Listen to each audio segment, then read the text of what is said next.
9h-11h, c'est La Vie en Bleu avec Richard Mazoué. La voiture propre, c'est la voiture électrique. C'est ce qu'on a beaucoup entendu avant que quelques bémols ne viennent ternir le brillant de la déclaration. Autonomie trop faible, temps de recharge trop long, voire beaucoup trop long. Mais voici qu'une nouvelle championne verte apparaît sur le podium, c'est la voiture à hydrogène. Alors, voiture du futur ou pas, c'est le dossier du jour. France Bleu Touraine, vous avez peut-être votre avis sur la question. Retrouvez-nous, n'hésitez pas au 02 47 38 10 20 pour en parler avec notre expert, Laurent Meillot. Bonjour Laurent Meillot. Bonjour Richard. Vous êtes expert de la voiture et de la mobilité du futur, consultant automobile à France Bleu Touraine. On vous retrouve le week-end également sur France Bleu, avec le Mag Auto, disponible en podcast sur francebleu.fr. Voilà pour votre pub, de rien c'est offert. J'ai l'impression que cette voiture à hydrogène vous plaît pas mal dans l'idée en tout cas. Oui, c'est vrai que ça fait longtemps que je m'y intéresse, mais vous savez, c'est une autre forme de voiture électrique finalement, parce qu'il y a la voiture à batterie, vous l'avez décrit, effectivement. La voiture à hydrogène, eh bien finalement, c'est une autre forme. On a une pile à combustible, en fait, qui transforme l'hydrogène en courant électrique pour alimenter le moteur, et les composants, à la base, sont pratiquement les mêmes, sauf qu'il y a un réservoir en plus. Il y a une pile, voilà, et c'est ça qui fait la grosse différence. C'est une voiture électrique quelque part. C'est une voiture électrique, et elle est considérée comme telle d'ailleurs pour les vignettes critères qui servent à différencier les voitures propres des voitures plus sales lors des pics de pollution par exemple. Alors l'avantage de l'hydrogène par rapport à une voiture électrique classique ? Alors très simple, c'est l'autonomie qui est généralement supérieure, puisqu'en fait les voitures qui sont sur le marché font entre 500 et 600 km d'autonomie. Et surtout, l'argument fort, c'est le temps de recharge. Vous l'avez dit, c'est 3 minutes pour une voiture à hydrogène. En fait, c'est aussi simple que de faire un plein. Ah oui, c'est 3 minutes. Oui, c'est comme une voiture à essence en fait. Quand vous mettez le pistolet dans le réservoir, voilà, 3 minutes, c'est plein. L'hydrogène, c'est à peu près pareil, sauf que évidemment c'est du gaz, voilà. Mais une voiture électrique à batterie, en comparaison, c'est 30 à 40 minutes. Si vous avez la chance de tomber sur une borne de recharge rapide qui marche bien et qui est disponible. Si vous la branchez chez vous sur le secteur, ça peut être une dizaine d'heures. Donc vous voyez bien la différence. Donc voilà.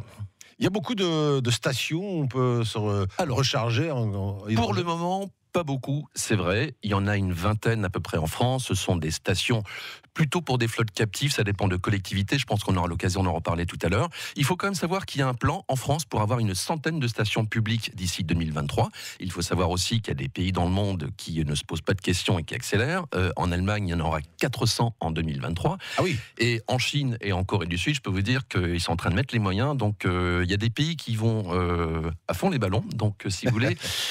Juste une anecdote, la France avait décidé un plan pour l'hydrogène, le fameux plan Hulot en 2018, quand Nicolas Hulot était ministre de l'Environnement. Il devait y avoir 100 millions par an sur 5 ans. Bon, Nicolas Hulot est parti, les 100 millions qui étaient prévus pour 2019, il n'y en a qu'un tiers et encore, c'est pas pour l'hydrogène. Et l'Allemagne, notre pays voisin, vient de décider un plan 100 millions par an. Donc vous voyez, c'est ça qui est incroyable. C'est qu'on a des fois des bonnes idées, sauf qu'on ne va pas jusqu'au bout. Et comme au foot, monsieur Mazoué, c'est souvent l'Allemagne qui gagne à la fin. Quel dommage. Bon, en tout cas, je ne sais pas pour l'hydrogène, mais donc ça ne rejette que de l'eau, ça aussi c'est un avantage. Oui, alors c'est ça qui est très amusant quand on suit une voiture à hydrogène, il y a des petites gouttelettes d'eau. C'est une belle image. Enfin, et cette eau, on pourrait la boire, figurez-vous. Ce qu'elle est... Vraiment ? Oui, alors elle n'aurait pas beaucoup de goût parce que c'est pas comme l'eau de source que vous buvez abondamment, je le sais bien, entre deux bières. Et donc cette eau, effectivement, elle nous ferait pas de mal. On pourrait très bien boire de l'eau de la pile. Mais c'est vrai que la réaction chimique, en fait, cette réaction, la pile à combustible qui fabrique du courant électrique, eh bien, c'est une petite gouttelette d'eau, en fait. Voilà. Et quand on fait de l'électrolyse pour fabriquer l'hydrogène, c'est le phénomène inverse. En fait, on met du courant électrique dans l'eau pour faire l'hydrogène. Voilà. Une voiture à hydrogène, ça coûte cher ? Oui, alors c'est toujours évidemment une question de prix. À la base, alors c'est vrai que quand on regarde le prix catalogue aujourd'hui, c'est 70 000 € si vous voulez acheter par exemple une Toyota Mirai ou bien la Hyundai Nexo qui est l'une des voitures les plus abouties du moment. Alors en même temps, au catalogue des constructeurs qui font des voitures hydrogène, il n'y en a que 2 en France, donc c'est quand même pas beaucoup de choix pour l'instant. Ouais. J'ajoute quand même un troisième, puisqu'il faut quand même savoir qu'on a une PME française qui s'appelle Symbio, qui équipe des Kangoo électriques avec une pile à combustible qui sert de prolongateur d'autonomie. Et là, en double autonomie électrique. Et donc ces Kangoo électriques à hydrogène, on en trouve un peu partout en France, il y en a plusieurs centaines qui roulent aujourd'hui.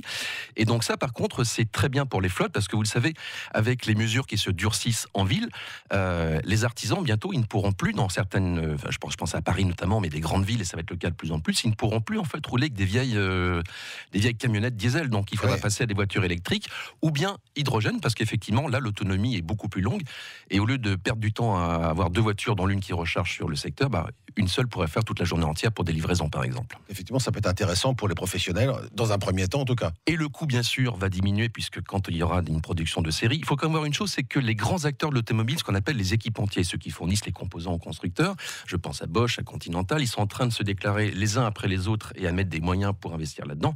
S'ils le font, c'est qu'en face, il y a une demande, c'est qu'en fait, il y a des constructeurs, notamment en Chine, c'est là où le marché va démarrer, pour les voitures, mais aussi les utilitaires et puis plus tard les camions, parce que là, on sent vraiment que c'est en train de bouillonner un petit peu partout. Alors, on va voir également que la voiture hydrogène ne fait pas l'unanimité non plus. Alors, voiture du futur ou pas, c'est le dossier du jour France Bleu Touraine. Si vous avez un avis sur la question, ça vous tenterait peut-être d'avoir une voiture électrique à hydrogène. Retrouvez-nous au 02 47 38 10 20 pour en parler avec notre expert ce matin, Laurent Maillot. À tout de suite.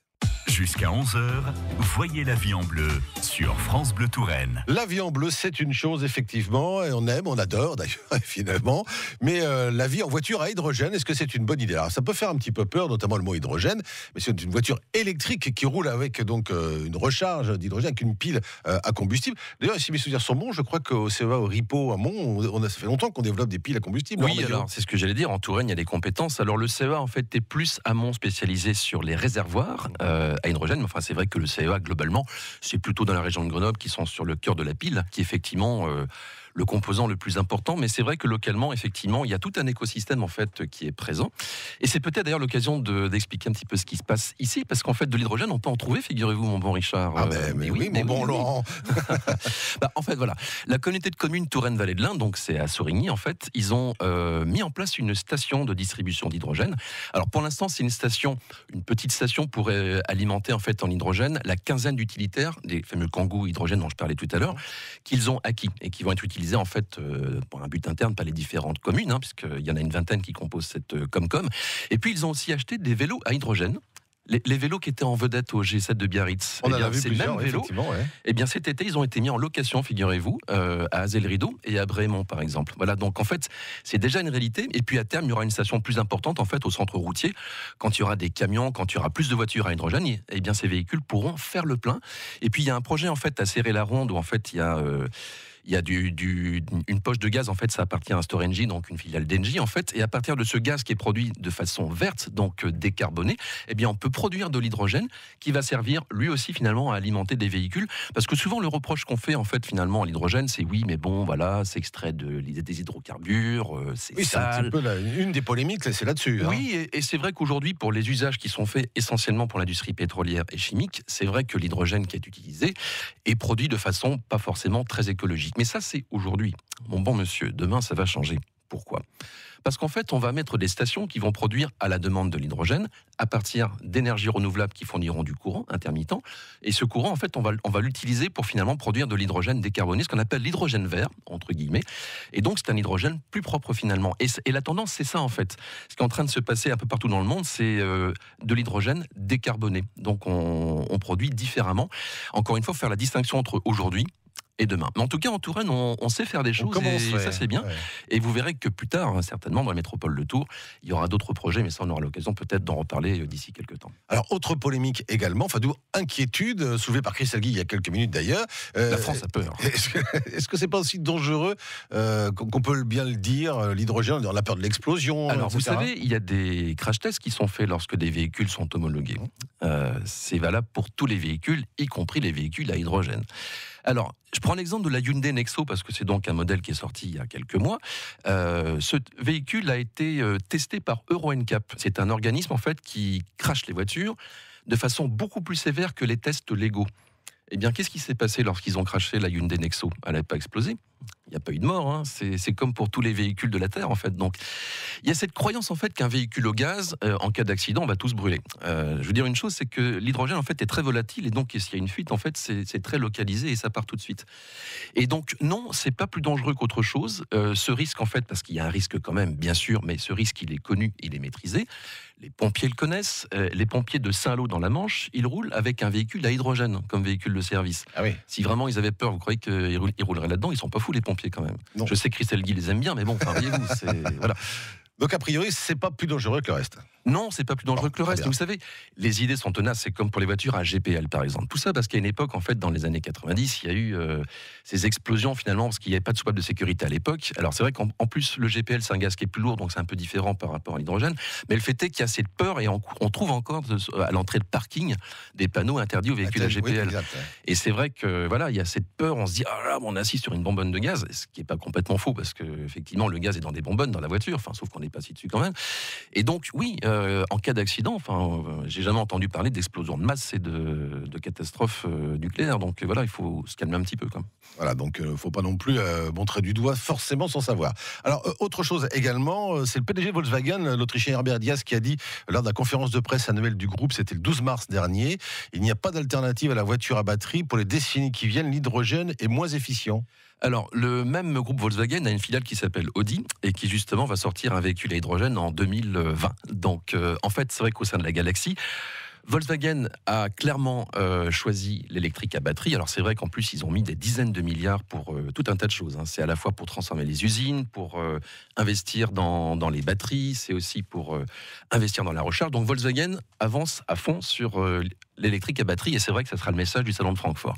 Ça n'empêche pas qu'au sein du groupe Audi, et l'entreprise qui est justement donc a racheté des brevets à Ballard, qui est un fabricant de piles à combustible, et qui justement donc en fait est un petit peu la tête chercheuse pour le groupe. Donc il dit ça, mais en fait Herbert Diess, il sait très bien que l'électrique c'est pas la solution unique, parce que le même Volkswagen il est présent dans le gaz naturel et puis continue encore à faire des moteurs thermiques. Donc bon. C'est un vilain garçon. Monsieur Diess, c'est un petit plaisantin. Et en ce qui concerne les Français, le groupe PSA, Renault... Oui, eh bien PSA va sortir en 2021 une gamme en fait de véhicules à hydrogène, enfin sur la base du partenaire en fait pour les utilitaires. Et ils vont sortir ça à la fois pour du transport de marchandises, mais aussi pour du transport de personnes. Donc en fait, il y aura des taxis à hydrogène, parce qu'il y a un marché pour ça, figurez-vous. Et donc effectivement, PSA, avec l'aide d'Opel, puisque Opel fait partie donc du groupe, et Opel a une compétence dans le domaine de la pile à combustible, compétence que PSA avait à une époque, mais c'est avant la crise financière. Donc ils vont vraiment sortir des véhicules. Alors c'est une petite série pour démarrer, mais en tout cas, PSA estime que c'est complémentaire de l'électrique à batterie, et c'est très important qu'un constructeur français se lance là-dedans. Vous verrez qu'à terme, Renault y viendra aussi, très probablement. Et encore une fois, il y a des équipementiers français comme Faurecia, comme Plastic Omnium, qui sont présents à la fois sur la pile et sur le réservoir. Donc c'est parti. Enfin, tout à l'heure, Adrien posait la question sur est-ce qu'on fait de la recherche. Enfin, c'était Denis plutôt qui te posait la question. La recherche, oui, elle se poursuit, mais en fait, la technologie maintenant, elle est mature. Elle est déjà là, ouais. On est en train de déployer, en fait. Ça se voit pas encore parce que nous sommes en France, pas en Chine, mais par contre, je peux vous dire qu'en Chine, c'est en train d'accélérer très très fort. On va continuer, terminer ce dossier du jour consacré à la voiture à hydrogène, voiture du futur ou pas, dans quelques instants. Si vous avez des questions à poser à Laurent Meillot à ce propos de cette voiture électrique à hydrogène, c'est le moment. Est-ce que vous avez peut-être envie d'en avoir une? Pourquoi pas? Eh bien, retrouvez-nous au 02 47 38 10 20. Il vous reste encore quelques minutes. 9h-11h, c'est La Vie en Bleu avec Richard Mazoué sur France Bleu Touraine. La voiture électrique à hydrogène, voiture du futur ou pas, c'est ce que nous voyons ce matin dans le dossier du jour France Bleu Touraine en compagnie de Laurent Meillot, notre expert automobile, et Laurent, une question pour vous de Gisèle qui habite Chargé au 02 47 38 10 20. Bonjour Gisèle. Bonjour. On vous écoute. Voilà, je voulais vous poser une question. Comment fait-on pour garer sa voiture dans un parking souterrain alors que c'est interdit pour les voitures hydrogène? Alors en fait, c'est pas interdit pour les voitures hydrogène. Tout à l'heure, je faisais référence finalement aux voitures à GPL, donc c'est du gaz de pétrole liquéfié. Et ça encore, à la limite, ça ne se justifie plus aujourd'hui parce que les voitures GPL sont beaucoup plus sûres aujourd'hui parce qu'en fait, il y a un système de soupape de sécurité. En ce qui concerne l'hydrogène, en fait, il n'y a pas de restriction, contrairement à ce qu'on pourrait croire. Donc comme n'importe quelle voiture finalement, vous pouvez la garer, enfin, il n'y a pas de contre-indication. Enfin, tout comme une voiture électrique à batterie, on peut la garer aussi en parking souterrain. Voilà, donc si vous voulez en acheter une, en tout cas, ça ne sera pas un problème qu'on pourra vous opposer, si ça peut vous rassurer. Mais c'est vrai que c'est quelque chose qu'on croit souvent, que dès qu'il y a une voiture au gaz, en fait, tous aux abris. Alors, c'est sûr. Oui, parce que quelquefois, il y a le sigle. Et qui indique justement qu'on n'a pas le droit de se garer avec un véhicule. Gisèle, c'est pas hydrogène, c'est un GPL. Oui, et puis de toute façon, ce qu'il faut bien dire, c'est que les panneaux de parking ont changé. Alors, on trouve encore d'anciens parkings, d'anciens panneaux de parking, mais normalement, ça devrait changer. Enfin, sincèrement, aujourd'hui, la technologie a bien changé. La réglementation évolue. Et donc, voilà, après, c'est une question de temps, mais c'est surtout, je crois que dans les esprits qu'il faut faire changer un petit peu les choses. D'accord. Ça vous tenterait, Gisèle, ce genre de voiture électrique qui se recharge à hydrogène en 3 minutes, comme une voiture normale? Ben, j'aime bien l'innovation, j'aime bien, disons qu'on est très ouvert et puis on aime bien savoir tout ce qu'est les nouvelles technologies et voilà, c'est très intéressant et voilà.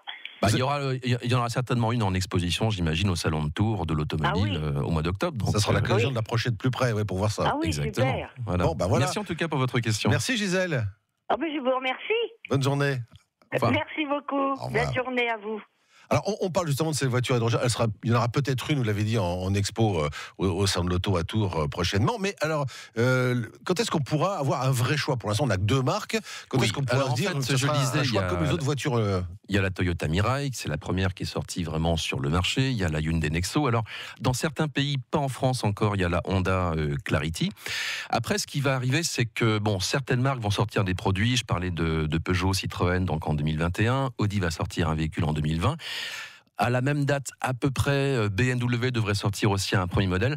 Bon, honnêtement, pour qu'on ait le choix et pour que le prix baisse un peu quand même. Oui, on sera plutôt vers 2025, voire un petit peu au-delà. Ça dépend beaucoup du calendrier des constructeurs. Mais l'innovation va très très vite, en fait. C'est ça qu'il faut se dire, c'est qu'aujourd'hui, en fait, il y a une vraie pression pour les constructeurs parce qu'en fait, avec tout ce qui est réglementation autour du CO2, il faut vraiment baisser à fond les grammes sous peine d'avoir des amendes faramineuses. Donc, en fait, les constructeurs sont obligés d'avoir toute une armada de véhicules électriques à batterie et donc aussi à pile à combustible pour les utilitaires et pour les véhicules plus lourds. Donc oui, je suis assez confiant, je pense que ça va arriver plus rapidement qu'on ne le pense. Pendant un temps, enfin, il y a beaucoup de sceptiques, c'est comme dans beaucoup de domaines, en fait, en disant oui, ça marchera jamais. Le fait est qu'encore une fois, je faisais référence au marché chinois, qui est le marché numéro 1 dans le monde. Là-bas, ils se posent pas de questions. Pourtant, ils ont clairement choisi l'électrique il y a déjà plusieurs années. Ils ont même obligé le reste du monde à s'aligner là-dessus. Eh bien, en parallèle de l'électrique à batterie, ils sont partis sur l'hydrogène avec des usines qui font des réservoirs, qui font des piles à combustible. Et donc, pour les utilitaires, les voitures, les camions. Donc, vous pensez bien qu'un jour, ça va arriver aussi chez nous, évidemment. Alors, pour reprendre le thème d'aujourd'hui, Bertrand Piccard, donc celui qui a fait le tour du monde avec son avion électrique. Et qui connaît bien l'hydrogène, d'ailleurs. Il est aussi ambassadeur de Hyundai. Donc, tout à fait. Voilà. Lui, il dit que c'est le présent, mais pas forcément l'avenir. Vous êtes d'accord avec ça ou pas? Si c'est le présent, ça veut dire que la technologie est mature. Donc, je ne vais pas contredire Bertrand, qui est quelqu'un de très sympathique par ailleurs, pour qui j'ai beaucoup d'estime. Après, qu'est-ce que sera l'avenir? En fait, on ne sait pas exactement. Vous savez, pourtant, c'est un petit peu mon métier en principe de prévoir l'avenir, dans l'automobile en tout cas. Pour le reste, ça va vite aussi. Ouais, et en fait, on n'a peut-être pas forcément tout exploré. Il peut toujours y avoir des innovations de rupture. Le fait est que l'électrification, ça c'est sûr, on est parti pour un bon moment. Mais encore une fois, il n'y a pas qu'une seule recette. Il y a la batterie, il y a la pile à combustible. Et c'est pas l'un ou l'autre en fait, c'est complémentaire. Merci beaucoup. C'est supplémentaire, comme dirait Coluche. Merci beaucoup, Laurent Meillot, d'avoir été notre invité ce matin. Je rappelle que vous êtes l'expert France Bleu Touraine en ce qui concerne l'automobile et on vous retrouve le week-end dans le Magoto. Merci beaucoup, Laurent Meillot. Merci. Pour réécouter et podcast.